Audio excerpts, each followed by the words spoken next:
simpan. Kadang-kadang ada yang nomornya itu udah disimpan. Simpan nomor kita kirim salam memang di sharing time ya seringnya di Pro 2 request setelah ini. Oh, jam 9 ke jam 10 jam Pro 2 request. Oh gitu. Berarti dia karena kebiasaan nunggu Pro 2 request jam 9 itu ya, padahal kalau dulu memang dari jam 8 sampai jam 10. Oh gitu. Kalau sekarang berarti jam 8 sampai jam 9 sharing time. Kalau sharing time berarti setiap malam. Setiap malam. Kalau malam Jumat kan kita isi dengan Majen Tas Terkini. Kalau malam lain? Kalau malam Senin Teguh Iwansyah. Selasa Pak Koji dari dosen yang di Muhammadiyah keperawatan. Oh iya Pak KM Unmuha. Malam Rabu Bang Ayi Jufrida tentang tematiknya kadang-kadang berkaitan dengan Pak Koji Teguh Iwansyah mungkin tentang agama, maksudnya hot isu lah, dibahas dari sisi agama. Pak Koji berkaitan dengan remaja segala macam. Bang Ayi Jufrida tematik, maksudnya pembahasannya lagi anji kan. Teman-teman malam ini Safi malam Jumat berarti Bang Iswardi. Malam Iswardi. Malam Kamis ya, malam Jumat kita. Jumat besok malam Iswardi. Oh, malam Sabtunya. Sabtu. Itu cerita tentang politik nggak? Tentang cuma lucu ya.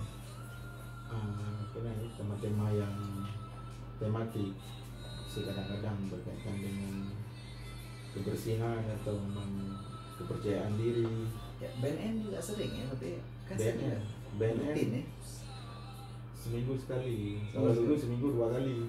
Pro 2 dan Pro 1. Kalau ya, terus saya dulu sering putar Pro 2 juga ada BNN.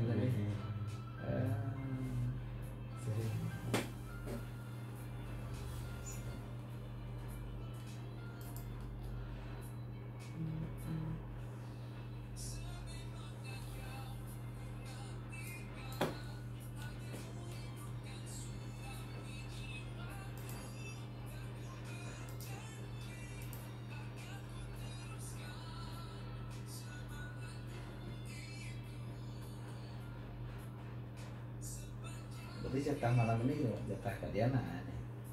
Jatah Aldo. Oh, Jatah Aldo. Gantian ya? Gantian.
Iya, terima kasih sama Krati masih di 95.2, masih dengan saya Zul Angkasa dan masih juga dengan Ustaz Mirza Gunawan ya.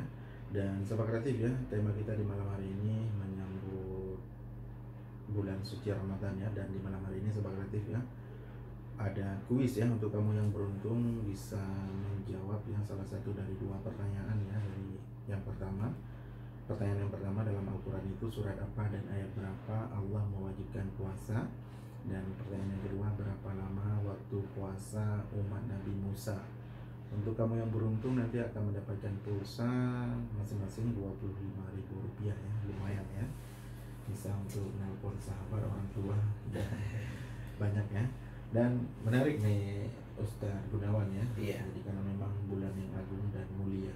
Jadi selain persiapan ilmu untuk menghadapi bulan suci Ramadan ini, mungkin fisik, mental, dan finansial bagaimana nih Ustaz? Iya, luar biasa. Jadi kalau kita lihat yang pertama, tepat sekali. Emang saya senang sekali nih kalau memang kolaborasi dengan Pak Julwan Kasa ini, banyak bahan gitu jadinya.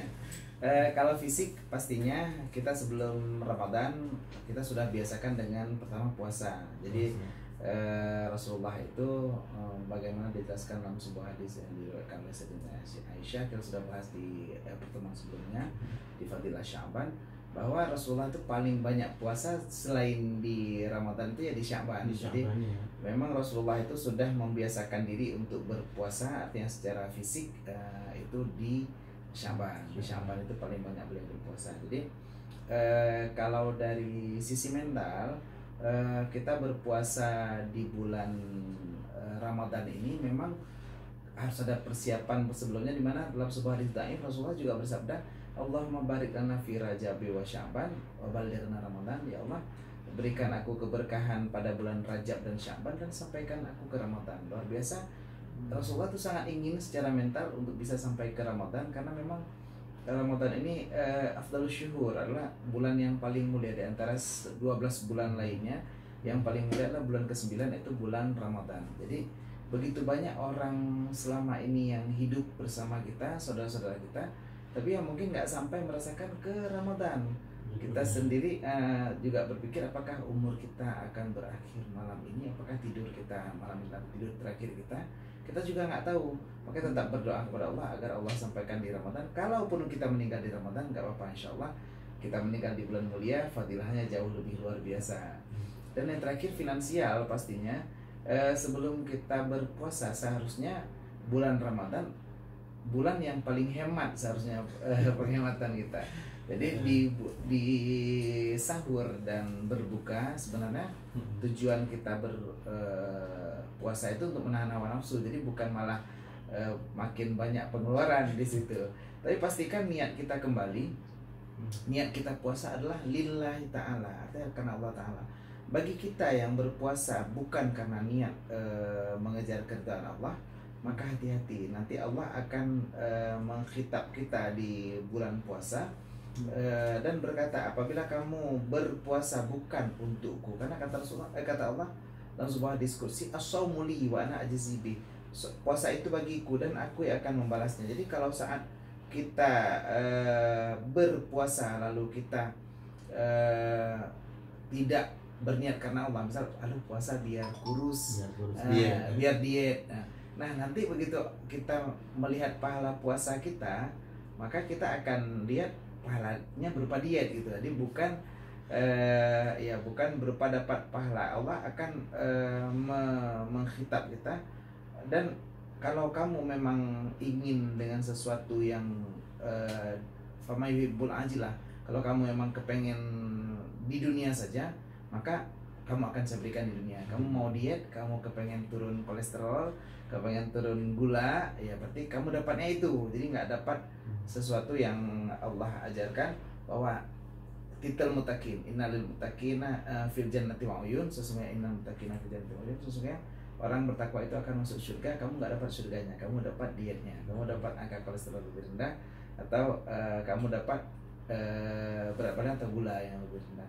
Nah, posisi begitu kita siap fisik, mental dan juga finansial, pastikan kita sanggup berpuasa selama bulan Ramadan. Bulan Ramadan itu berapa lama? Ayat berikutnya tadi kan kita ayat mewajibkan puasa Ramadan di Al-Baqarah 183, di mana situ menjelaskan bahwa seperti puasa umat terdahulu seperti Nabi Musa yang puasanya 40 hari 40 malam. Nah, di ayat berikutnya di Al-Baqarah 184 itu dijelaskan ayyamam ma'dudat. Jadi hari-hari yang sudah tertentu. di ayyam ma'dudat ini terjadi penafsiran berapa lama ayyam ma'dudat, baru muncul di ayat berikutnya syahrul ramadan alladzi. Nah, syahrul ramadan artinya 1 bulan Ramadan. Jadi yang diturunkan Al-Qur'an, maka di situ nanti ada malam Lailatul Qadarnya ya. Malam Lailatul Qadar. Nah, ayyam ma'dudat ditafsir, ini tafsir ayat dengan ayat namanya. Jadi ayyam ma'dudat, hari yang tertentu, ditafsir dengan ayat berikutnya itu syahrul ramadan. Di posisi kita puasa Ramadan ini memang terjadinya kalau kita lihat itu di tahun kedua Hijriah, baru setelah Rasulullah berhijrah 2 tahun baru diwajibkan berpuasa. Nah, di awal-awal berpuasa itu dulu waktu pertama diwajibkan, kita puasanya itu bukan dari sahur, bukan dari fajar, tapi dari habis sholat isya. Jadi kita buka puasanya maghrib, azan maghrib, lalu kita masuk sholat isya. Habis sholat isya kita tuh sudah imsak, sudah menahan diri sampai sampai besok lagi, sampai maghrib besok lagi. Jadi kita bukan 24 jam memang, tapi kita bukanya cuma pas antara maghrib ke isya. Pertama-tama tuh di tahun kedua Hijriah itu. Nah, posisi itu tiba-tiba suatu hari Sayyidina Umar bin Khattab, beliau pulang ke rumah habis sholat isya. Tiba-tiba beliau dapatkan istrinya sangat wangi sekali, sebelumnya belum pernah sewangi itu gitu.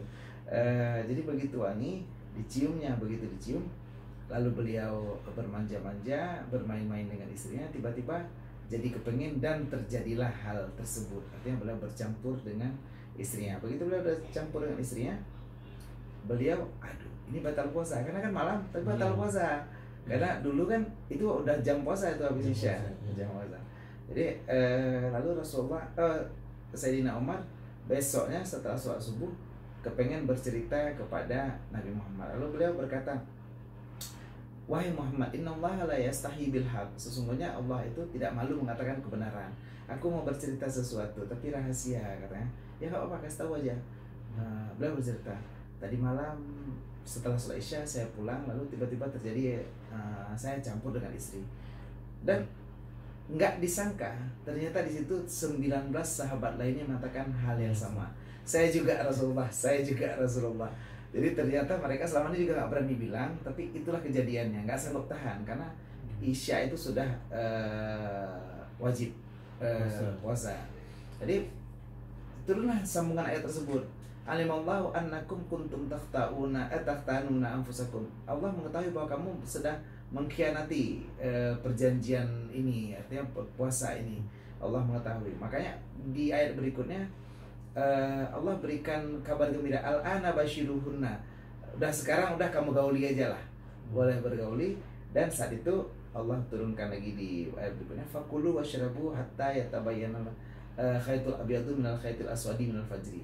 Makanlah kamu dan minumlah kamu. Udah berarti boleh campur, boleh makan, boleh minum. Sampai kapan? Sampai jelas benang putih dengan benang hitam, ataupun dalam satu tafsir jelas garis putih fajar. Nah, dari saat itulah, dari 185 atau 186, dari situlah baru wajib puasa kita sejak fajar. Kalau enggak udah susah juga habis isya, nggak bisa ngapa-ngapain.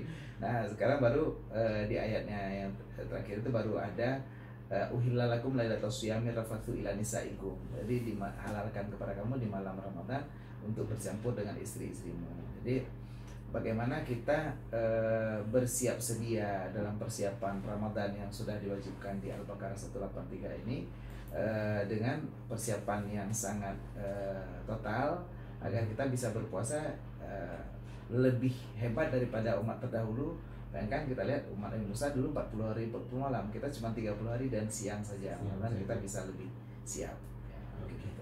Dan menarik nih pembahasannya, kayaknya belum belum sepenuhnya ini kita tentang puasa. Jadi terlalu singkat waktu kita. Namun sebelum ini kita akhiri ya, karena masih tersisa sekitar 3 menit lagi, mungkin Ustaz Ilham mungkin kesimpulan ataupun harapan yang ingin disampaikan agar di bulan Ramadan yang akan tiba beberapa hari yang akan datang, mungkin kita sudah siap secara mental, fisik, dan niat kita nih. Ya, luar biasa. Mungkin sebelum kita, tadi sudah disampaikan oleh Ustadz kita bersama nih, juga bersama saya juga Ustadz juga nih, Ustadz Zulangkasa. bahwa persiapan yang paling hebat itu sebenarnya ilmu.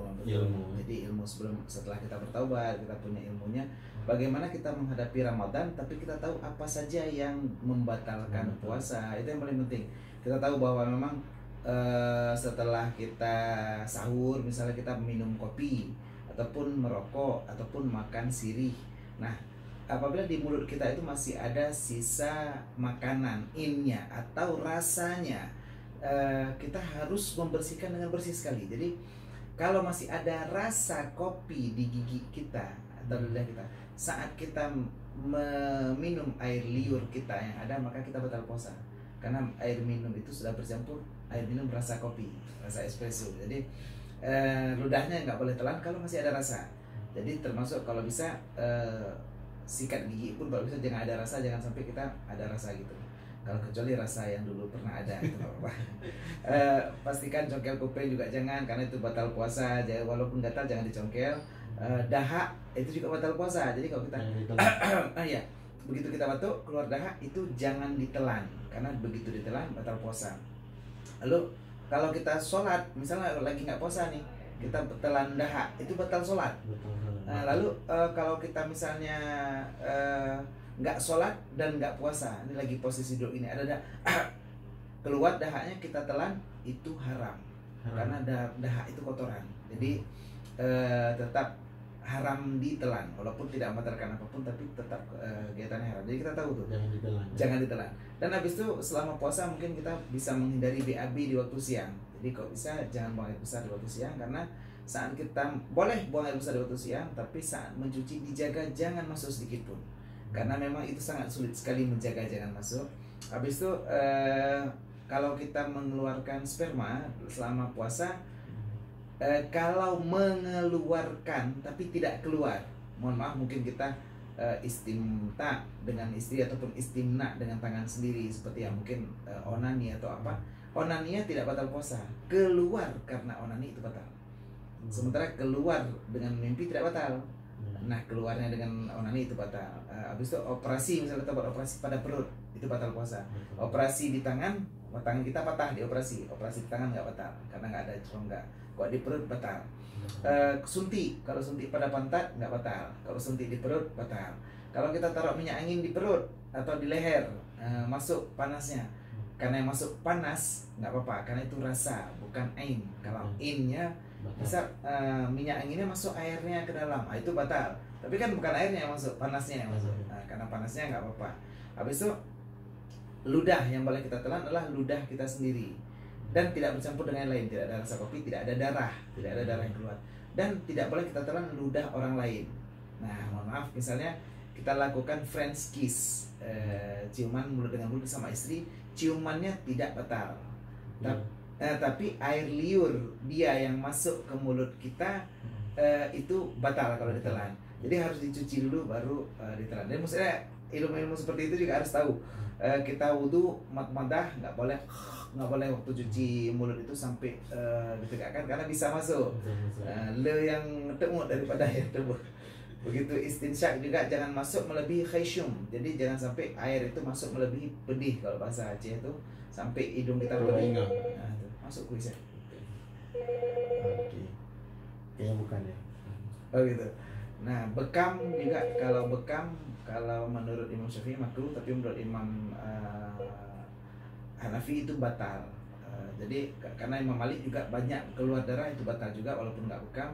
Kita keluar darah kecelakaan itu batal kalau Imam Malik. Habis itu kalau gila sebentar itu batal, seperti masyru, kemasukan, hilang akal sebentar tetap batal. Kalau pingsan itu nggak batal selama kita dalam batas waktu sebelum berbuka sempat terjaga. Kita pingsan dari pagi nih, tapi sebelum buka puasa terbangun, itu nggak batal. Tapi kalau kita terbangun setelah buka puasa, itu batal puasanya. Jadi habis itu murtad, itu kan seperti kita format total agama kita. Murtad batal, seperti kita ingkar ketauhidan, ataupun kita mengatakan Allah itu bersatu dengan Nabi Muhammad, kita katakan Allah dan Muhammad itu satu zat, itu juga murtad dan itu batal puasa. Haid nifas batal puasa. Bahkan kalau menurut Imam Hanafi tadi, kita bekam orang laki itu seperti haidnya perempuan. Jadi dia keluar darah kotor dan kita wajib mandi haid kalau mazhab Hanafi. Wajib mandi haid setelah bekam. Karena darah yang keluar darah kotor walaupun bukan dari faraj. Jadi memang beda mazhab, beda ini. Nah, begitu kita paham dengan ilmu puasa ini, kita jadi tahu kapan kita harus puasa, kapan kita boleh nggak puasa. Boleh nggak puasa saat kita fa'in kana maridan au ala safarin, kalau kita sakit ataupun safar. Dan itu pun kalau sakit kita yang tidak mungkin sembuh itu nggak wajib puasa lagi, bayar fidyah. Tapi kalau sakit kita mungkin sembuh, kita nggak boleh bayar fidyah dulu. Kita harus tunggu kita sembuh qadha. Kalau seandainya kita nggak sembuh, duluan meninggal, itu baru dibayar fidyah setelah meninggal. Itu juga orang yang hamil menyusui, kalau memikir mudarat kepada diri sendiri, aduh kok aku puasa sakit akunya, itu kita cuma wajib qadha saja. Tapi kalau aku puasa sakit bayinya, itu qadha plus fidyah. Jadi tergantung siapa yang kita takutkan. Kalau kita takutkan orang lain, kita wajib bayar qadha dan fidyah lagi. Jadi dua. Seandainya kita misalnya ada orang mau jatuh ke sumur, lalu kita untuk angkat orang tersebut dari sumur, kita butuh tenaga. Aduh, ini kayak mana nih ya? Aku minum. Itu qadha dan fidyah. Karena tadi kita kan menolong orang lain. Nah, tapi kalau nggak ada niatan untuk menolong orang lain, berarti qadha saja. Jadi bedanya di situ. Pastikan kita paham. Begitu orang tua kita meninggal, ada puasa yang belum terqadha.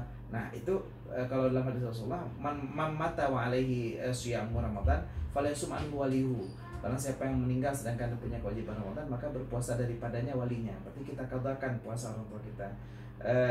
Puasa tinggal orang tua kita 10 hari, anaknya ada 10, 1 hari seorang. Wa man mata wa alaihi siyamu Ramadan falyut'im anhu walihu. Barang siapa berpuasa ada hutang puasa lalu tinggal, maka boleh memberi makan. Jadi dari kedua hadis ini diambil hukum bahwa memang kita boleh pilih di antara mengqadhakan puasa orang tua kita ataupun membayarkan fidyah setelah meninggal. Jadi kurang lebih pahami ilmunya biar Ramadan kita lebih bermakna dengan persiapan-persiapan. Oke, terima kasih banyak. Ya, sama-sama. Ya, mudah-mudahan memotivasi kita untuk terus memperbanyak ilmu agar ibadah yang kita lakukan sesuai dengan aturan agama dan dengan harapan Allah menerima amal ibadah kita. Amin. Oke, terima kasih untuk sahabat kreatif ya. Tapi di malam hari ini belum ada yang beruntung. Gak apa-apa, ini kita simpan ya. Nanti di lain kesempatan akan kita lipat ganda lagi mungkin. Oke, terima kasih untuk kamu semua yang masih di 95.2 dan sharing time kita di malam hari ini kita akhiri. Dan untuk selanjutnya sahabat kreatif, nanti Pro 2 request akan hadir untuk kamu seperti biasa hingga pukul 22 nanti kamu bisa salam sapa di udara dan pilihkan lagu yang ingin kamu dengarkan di malam hari ini.